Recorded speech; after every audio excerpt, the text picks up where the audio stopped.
2주에 한 번씩 찾아오는 내일의 기후 뉴스 시간입니다. 오늘은 또 어떤 미래의 기후 뉴스가 전해질지 궁금한데요. 지금부터 전해드리는 이야기는 가상의 뉴스입니다. 미리 말씀드리고요.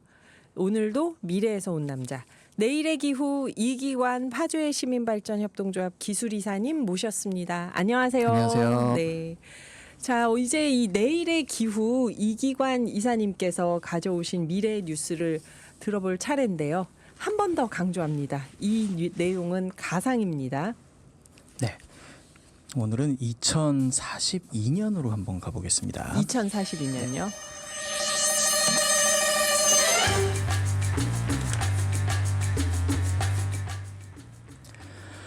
빌릴 때도 맡길 때도 0.1% 우대금리 RE뱅크 에너지 전환 저축. 여러분 발전하세요. 햇빛 발전을 하시는 RE뱅크 고객님들께 반가운 소식. 장기 저축금리 추가 0.1%, 햇빛 신용대출 추가 0.1%, 빌릴 때도 맡길 때도 추가 금리 0.1%. 해와 바람이 주는 추가 금리 혜택 놓치지 마세요. RE뱅크 전국 지점 및 인터넷 영업점을 방문하세요.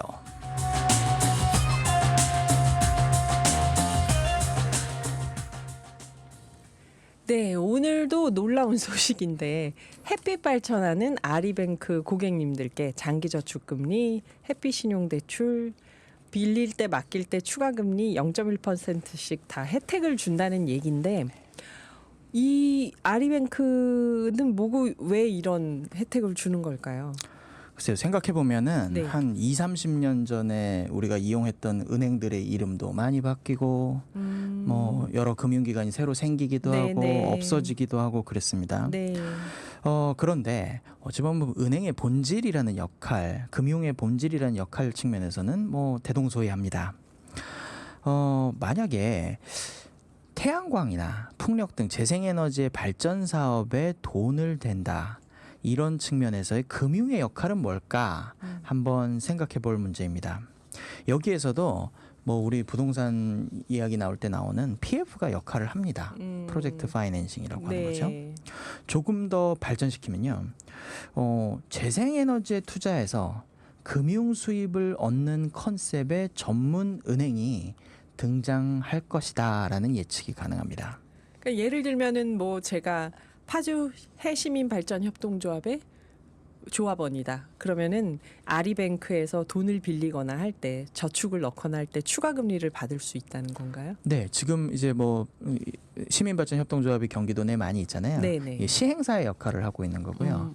그리고 만약에 어떤 은행이 RE뱅크가 생겨서 내가 태양광 발전을 통해서 수익을 얻을 테니까 거기서 이자를 받고 그리고 여신과 수신이라 그러죠. 그 기능을 모두 갖춘 은행이 등장한다. 충분히 가능합니다. 우리 농협을 생각해 보시면 알 수 있을 겁니다. 농협이나 축협 네. 같은 게 처음에 생길 때 농민들을 위해서 축산업에 종사하는 사람들을 위해서 이렇게 시작을 했지만 일반 금융 업무를 모두 취급하고 있지 않습니까?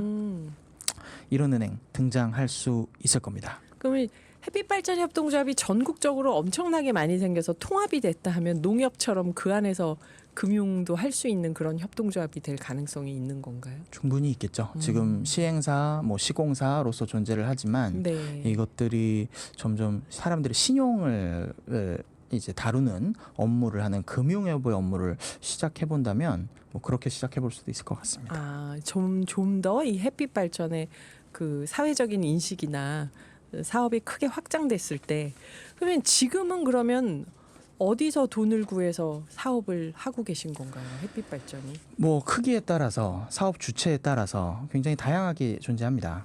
뭐 예를 들면 흔히 얘기한 사모펀드도 있고요. 외국계 자본이 들어와서 하는 경우도 있고요. 그리고 일반 시민들의 돈을 모아서 하는 네. 크라우드 펀딩도 있습니다. 네.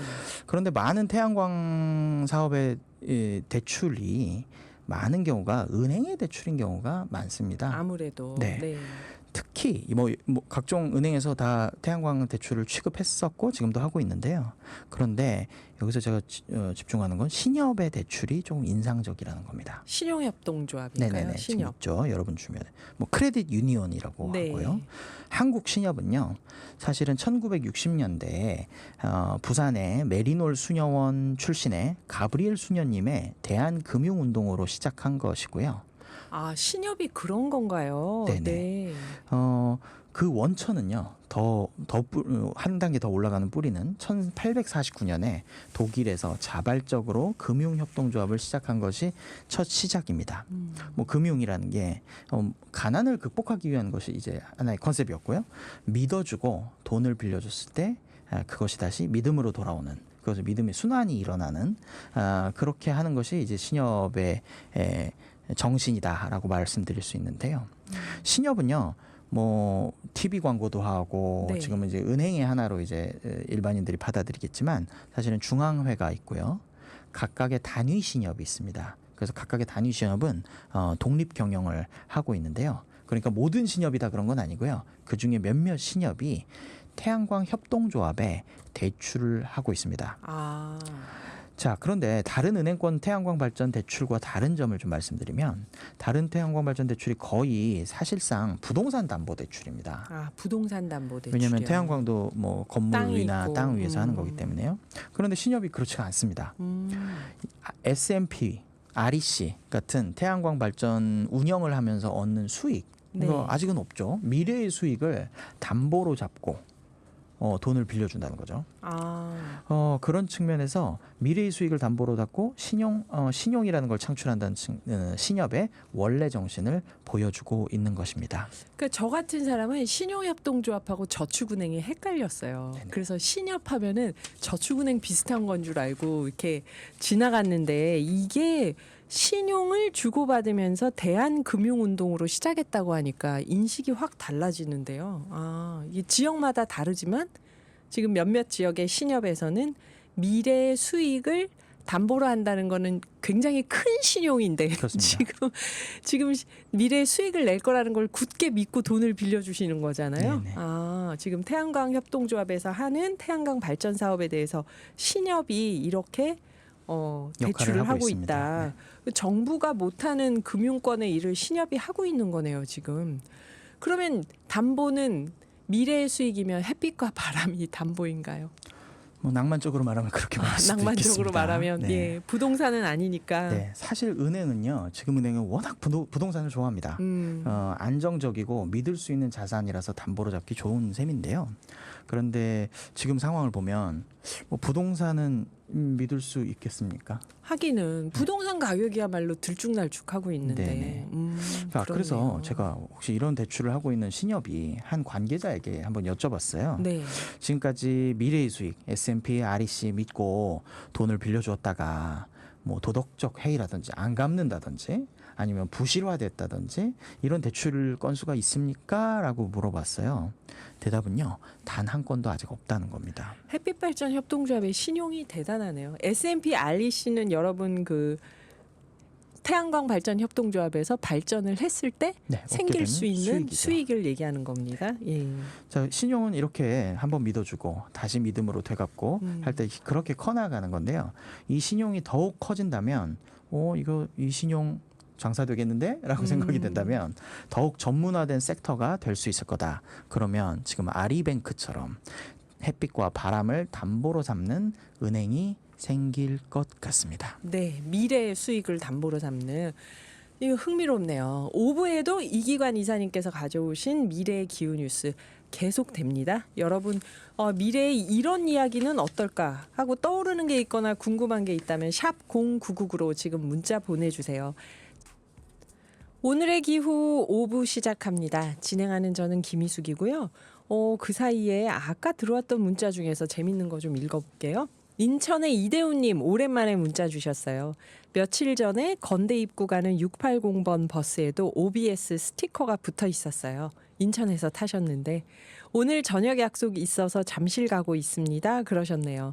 잠실 가는 버스 안에서는 어떻게 앱으로 듣고 계신가요? 조교상님도 오랜만에 문자 주셨습니다. 몽골 하면 드라마 강남순 생각나네요 하셨는데 아까 3부 저희 코피아 몽골 센터장님 인터뷰 듣고 문자 주셨네요.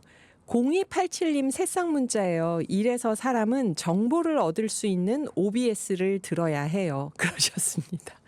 몽골도 나름의 피해국인데 그걸 이겨내는 삶이 얼마나 힘들지 다시 생각해 봅니다. 그러셨고요. 9039님 안녕하세요 희숙님 보내주신 선물 잘 받았습니다 하면서 이 모두가 받고 싶어하는 저도 받고 싶어하는 남토북수 쌀 사진을 보내주셨네요. 감사합니다. 지인분 차를 탔는데 희숙님 방송을 듣고 계시네요. 고맙습니다 하셨어요. 지금 차를 탔는데 저희 오늘의 기후를 듣고 계신가 봐요. 반갑습니다. 그리고 0995님이 저도 사연 한번 나왔으면 좋겠어요. 선물은 덤 하셨는데요. 사연 지금 나갔습니다. 0995님. 네. 그리고 짧은 문자 50원, 긴 문자 100원의 정보 이용료가 있는 샵 0999로 문자 보내주시면요. 저희가 방송 중에 소개하고 소정의 선물도 드리는데요. 이제 드디어 대망의 퀴즈 정답 발표 시간입니다. 오늘은 새싹 문자를 정말 많이 보내주셨네요. 이 선물로 드리는 마이크로 발전소의 태양광 충전기 마이크로 솔라블럭이 이렇게 인기가 있는 듯한데요. 퀴즈 다시 문제 들려드릴게요. 면적은 10만 제곱킬로미터로 우린 세계 108위, 인구는 5천만 명으로 세계 29위, 1인당 GDP는 3만 5천 달러로 세계 24위, 우리나라입니다.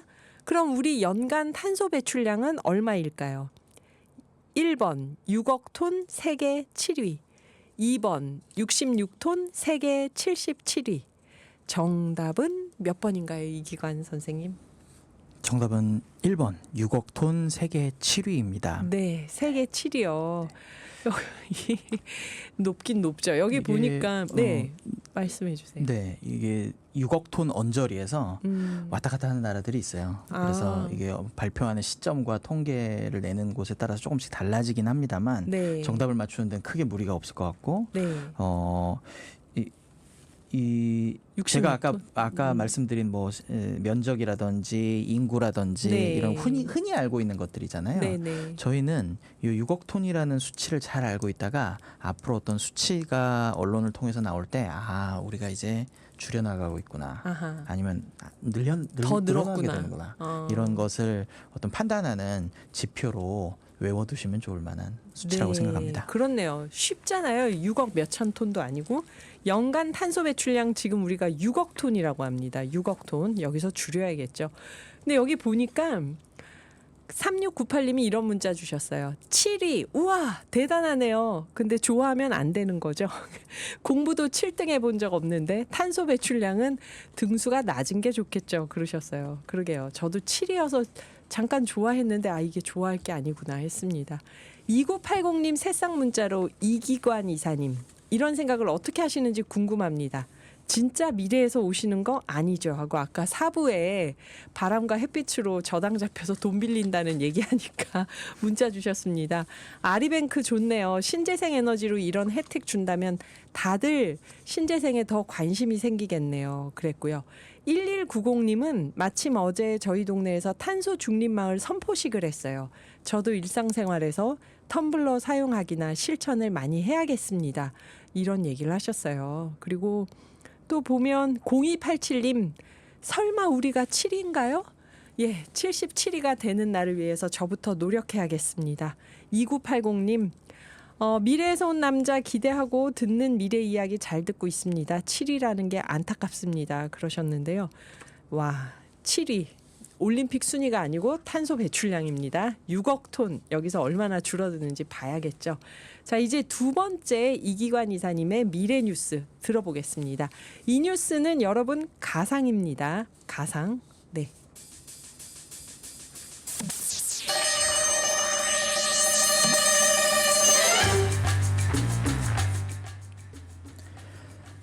서울 시내 대형 5개 LED 전광판이 줄어듭니다. 서울시 기후환경본부는 한국 5개 광고협회와의 협의를 통해 향후 5년간 서울 시내 대형 5개 LED 전광판의 운영 및 신규 설치 계획을 조정하는 데 성공했습니다. 이번 합의에 따라 한국 광고 5개 광고 협회는요. 서울 시내 3개의 도심을 제외하고는 낮 시간 대형 LED 5개 전광판의 신규 설치를 제한하기로 합의했으며 필요할 경우 서울시의 요청에 따라 기존 전광판도 운영 중지를 할 수 있고 이에 따라 발생하는 LED 광고 운영 사업자에게 대한 피해에 대한 보상 규칙도 마련했습니다. 만약 LED 광고판을 중단 및 철거하려는 사업자가 있을 경우 역경매 방식을 통해서 2045년까지 현재의 LED 광고판을 보상 철거하기로 하였습니다. 한국 5개 광고 협회장은 이번 합의에 대해 휘황찬란한 LED가 역동적 자본주의 경제의 상징이었던 시대가 저물었다는 사실을 이번 조정 과정에서 느꼈다. 앞으로 한국 5개 광고 협회는 시민들에게 탄소 중립적인 미디어로 다가갈 수 있도록 하겠다고 밝혔습니다.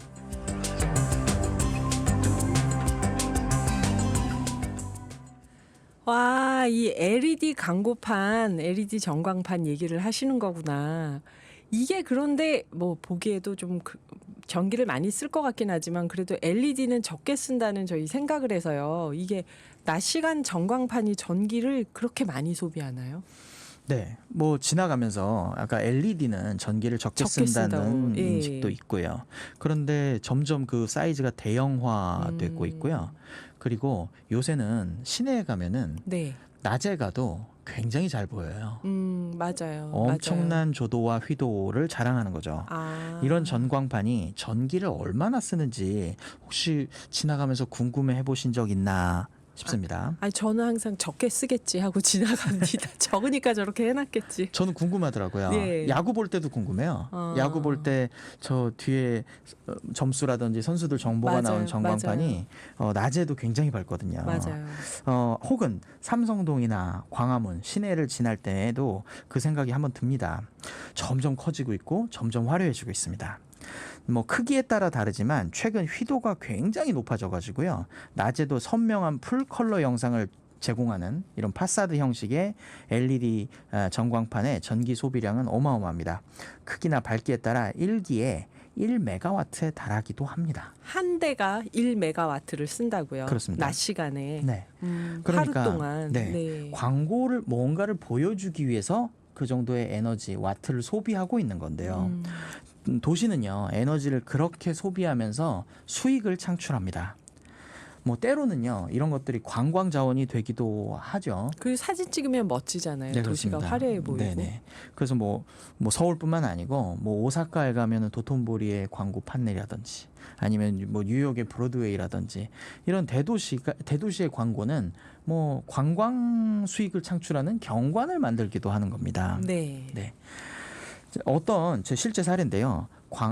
강남에 있는 그런 LED 광고판, 낮에도 켜지는 LED 광고판을 운영하시는 분이 태양광으로 전기를 절감할 수 없냐는 의뢰가 있었어요. 그래서 얼마 정도 전기요금을 내시냐고 물어봤는데 전기요금으로 수천만 원을 내고 계셨습니다. 월간 수천만 원이요. 네.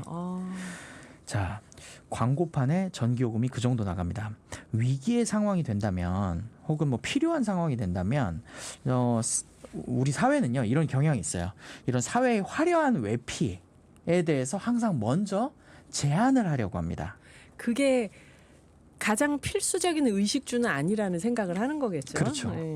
얼마 전에 산샤댐의 수위 문제로 그 가뭄이 너무 길어져서 수위 문제로 수력발전소 출력이 제한되니까 중국의 충칭에서는요 실제로 가장 시내에 있는 초대형 광고판이 꺼진 적이 있었습니다. 아, 전력이 모자라니까. 네, 가동을 중지한 건지 가동을 중지당한 건지는 모르겠지만 일단 꺼져 있는 전광판은 굉장히 네. 도시를 좀 침울하게 만드는 그런 것도 있죠. 역효과가 있었죠. LED 전광판을 지나다니면서 여러분 보시면서 이런 생각을 해보셨나요? 예, 여기 8432님이 새싹 문자로 기후위기 히어로 이기관 이사님 아파트 베란다 태양광을 설치하고 효과를 톡톡히 보고 있습니다. 혹시 설치해 주신 분들한테 명함 돌리신 거 아닙니까? FM 99.9 오늘의 기후 격주 금요일 하고 있습니다 하고. 왜냐면 5985님도 새싹 문자로 이기관 대표님 잘생기셨어요. 오늘 분위기가 좋네요. 저희 회사 직원들이 지금 듣고 있습니다. 아, 그렇습니까, 지금? 네. 그 여기서 지금 그래서 이 말씀을 하실 때 이 독점적 사용에 대한 큰 요금이 매겨진다. 네. 이런 건 어떤 얘기일까요? 이제 에너지가 네. 와트라는 개념이 지금 이 순간에도 발전소가 출력을 내면서 우리한테 에너지를 공급해 주고 있거든요. 네. 이게 몇 와트 정도 되나? 우리 사회가 몇 와트까지 공급해 줄 수 있나 하면은 뭐 숫자가 99.9가 보이네요. 한 네. 100기가와트 정도를 아, 정말요? 우리 발전소는 낼 수 있는 능력들이 있습니다. 진짜 99.9네. 네. 그런데 여기서 우리가 전기 얼만큼 써요? 뭐 얼마나 되는 거예요라고 얘기할 때 와트하고 와트시의 개념을 조금 이해할 필요는 있는데요. 와트시는 한 시간에 몇 와트를 쓰냐 이 얘기인가요? 와트를 1시간 동안 쓰는 에너지의 양을 얘기하는 겁니다. 와트를 한 시간 동안 요만큼 내려면 얼만큼 에너지가 필요한가? 네, 나중에 전기요금 내려면 그 예. 와트시가 얼만큼 되느냐에 따라서 전기요금을 낼 테니까요. 맞아요. 그래서 지금 전기요금은 수도요금으로 따지자면 몇 리터 썼느냐만 측정해서 요금을 매기는데요. 예를 들면 목욕물이 이렇게 받아져 있다고 생각해 보면요. 네. 이걸 콸콸 틀어서 받았는지 아니면 찔끔찔끔 틀어서 받았는지 이건 모릅니다. 네. 현재는 뭐 상관하지 않는다는 얘기입니다. 하지만 변동성에 앞으로 이제 에너지 변동성에 대응해야 되는 미래의 에너지 생활에서는요. 이런 순시적인 이 와트의 개념에 요금 차등을 둬야 할 것입니다. 아, 그러면은 에너지가 많이 생산되는 시간에 쓰는 건 좀 싸게 하고 적게 생산되는 시간에 쓰는 거는 비싸게 받는다는 건가요? 그리고 나의 소비에 있어서도 내가 콸콸 쓰면 같은 양을 쓰더라도 더 비싸게 요금을 측정할 수 있을 거고요. 네. 찔끔찔끔 쓴다면 같은 양을 쓰더라도 더 적게 요금을 매길 수 있는 그런 시스템이 곧 도입될 거라는 거죠. 전기를요. 네네. 왜냐하면 우리 사회가 제공할 수 있는 건 100기가와트 혹은 어찌되었든 제한된 발전소의 기가와트 혹은 그마저도 자연에너지에서 변하는 그런 상황이 될 것이기 때문입니다. 그래서 그런 소비 관리를 에너지 소비 관리를 할 때요. 누군가가 독점적으로 이 와트의 자원을 과다 사용하는 것을 사회적으로 경계해야 할 것입니다. 아, 그러면 이거는 제가 여기서 문득 궁금한 게 누가 독점적으로 사용한다는 걸 우리 옆집이 우리보다 많이 써봤자 얼마나 많이 쓰겠어요. 근데 예를 들어서 삼성전자 하면 저보다 훨씬 많이 쓰잖아요. 이 말씀하시는 거에도 역시 개인용하고 산업용은 좀 차이가 있는 뭐 걸까요? 개인용이든 산업용이든 어쨌든 내가 똑같은 일을 할 수 있는 에너지를 콸콸 쓰느냐 아니면 찔끔찔끔 쓰느냐 거기에 따라서. 차등이 될 거라는 거죠. 네. 이게 좀 잘 받아들여지는 최근에 전기요금이 있습니다. 어떤 그게 건가요? 전기차 전기요금인데 충전요금인데요. 전기차 충전 요금이요. 네네. 이게 일반 전기요금보다 비싼데도 불구하고 크게 저항은 없습니다. 워낙 기름값이 비싸니까요. 네네. 그런데 이 전기차 충전요금이 급속은요. 휴게소 가보면 고속도로 휴게소 가보면 있는 급속은 굉장히 비싸고요. 완속은 비교적 저렴합니다. 똑같은 전기양을 충전함에 있어서도 내 차의 배터리 용량은 똑같잖아요. 네. 뭐 급속으로 충전하면 2만 원인데 완속으로 충전하면 10,000원에 충전할 수 있다. 뭐 예를 들면 이렇게 얘기할 수 있는 거죠. 그 왜냐하면 발전소에서 발전할 때 그 천천히 쓰는 그 왜 그런 거죠? 천천히 쓰나 빨리 쓰나 쓴 양은 아까 똑같지 조금 않나요? 어렵게 얘기했지만 와트의 독점적 사용. 그 시간대에 맞다. 와트를 콸콸 쓰게 되는 것. 급속 충전이 대표적인 예거든요. 네. 여기에 전기요금을 더 내라라고 이야기할 수 있다는 거죠. 아, 여러 사람이 함께 쓰는 건데 본인이 좀 더 독점적으로 양을 차지했을 때 거기에 대한 요금을 더 내게 한다는 건가요? 그렇습니다. 그래서 LED 낮 시간 동안에 켜 있는 LED 광고판이요. LED 전광판이 밤에 켜져 있는 조도하고 낮에 켜져 있는 조도가 우리가 눈으로 볼 때는 뭐 비슷한 거 아니야? 이렇게 볼 수 있지만 낮에 햇빛을 이겨가면서 밝은 햇빛을 이겨가면서 그 밝은 빛을 낸다는 거는 그렇네요. 엄청난 에너지를 쓰고 있다는 거죠. 그렇네요. 자, 우리는 이 LED 여기에서 이 기사에서 보는 거는 도시에 LED 광고 전광판이 낮에 켜 있을 때 너무 독점적으로 많이 쓰는 거 아니야? 라는 지적을 받기 시작하는 거죠. 네, 밝을 때 그게 잘 보일 정도면 얼마나 전기를 많이 써서 지금 비춰주고 있는 거겠냐. 그 말씀하시니까 딱 들어오는데요. 저희 태연의 노래 저녁의 이유. 저녁에는 좀 LED 전광판을 돌려도 전기를 덜 쓰는 걸까요? 네. 저녁의 이유를 듣고 또 이야기 이어가 보겠습니다. 이분 문자는 안 읽을 수가 없네요. 네. 8779님. 안녕하세요. 날씨가 빨리 더워지네요. 태양광 설치하는 사람으로서 방송을 들으며 느끼는 점이 많아요. 네. 태양광 설치하는 사람이라고 하셔서 또 회사 직원분이신가 해서 읽었습니다. 제가. 네, 오늘 가상뉴스 낮에도 번쩍번쩍 잘 보이는 LED 광고판 이게 전기를 많이 사용하고 있다. 그래서 미래에는 이 광고판을 없애자는 얘기도 나올 거다 하시면서 역경매 방식으로 없앨 수 있다고 하셨는데요. 이게 어떤 얘기일까요? 그 전에도 기사들 보면 뭔가 규제를 하려는 측과 규제를 받는 측이 항상 대립을 하잖아요. 네. 시위도 하고 뭐 법을 바꾸고 음. 뭐 이런 식의 대립을 하는 방식을 많이 보여드렸는데 네. 그런데 항상 그런 극한의 대립을 하는 것은 아닙니다.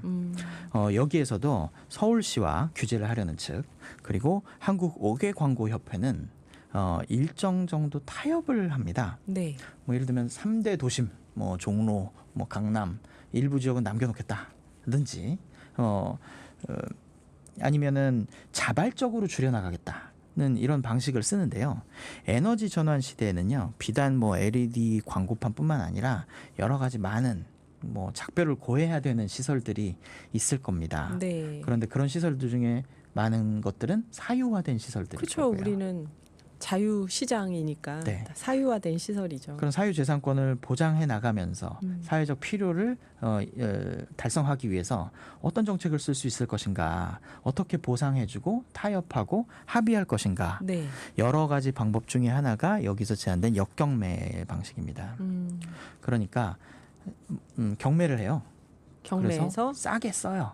내가 이 시설을 좌초시키는 대신에 내가 얼마를 보상받겠다는 것을 싸게 가격을 써주는 사람 것을 먼저 보상해 줍니다. 보상해주는 그런데 그 보상의 기회가 영원히 지속되는 게 아니라 언제까지? 낮은 가격을 신청한 사람한테 먼저 보상을 해준다. 네네. 더 이상 버틸 수는 없고 사회적 합의는 되어 있고 좌초 비용을 너무 비싸게 오르지 않게 하는 장치라고 할 수 있습니다. 네. 뭐 예를 들면 독일 같은 경우에서는 뭐 화력발전소 민간 화력발전소를 이와 같은 방식으로 보상을 해주면서 잔여 기간이 남아 있음에도 불구하고 잔존 연수에 대한 보상을 하고 있습니다. 아하. 그런 역경매 방식으로 LED 광고판을 없앤다는 상상을 이제 가상 뉴스에서 하셨는데 실제로 이게 지금도 진행되는 곳이 있다. 네. 근데 예. 저도 LED 광고판이 뭐 협회에서 전화 오지 않을까 생각이 들기도 하는데 네. 서운해요. 왜냐하면 도시를 화려하게 만들어주는 그렇죠. 이런 요소들이잖아요. 네. 이런 것들이 제한을 받을 수밖에 없는 때가 오지 않을까라는 상상을 하면서도 뭐 서운합니다. 네. 마이크로 솔라블럭을 잘 만들어서 LED 전광판이 마이크로 솔라블럭하고 연결이 돼가지고 진행이 되도록 좀 만들어 보세요 한번. 어떻게 한번 해보겠습니다. 그렇게 우리가 방법을 찾아보죠. 네. 네, 오늘도 미래에서 온 남자 내일의 기후 이기관 파주 해시민발전협동조합 기술이사님과 미래에 어떤 일이 벌어질지 살펴봤습니다. 감사합니다. 네, 감사합니다. 네, 다음에 또 어떤 얘기를 들을지 기대가 되네요.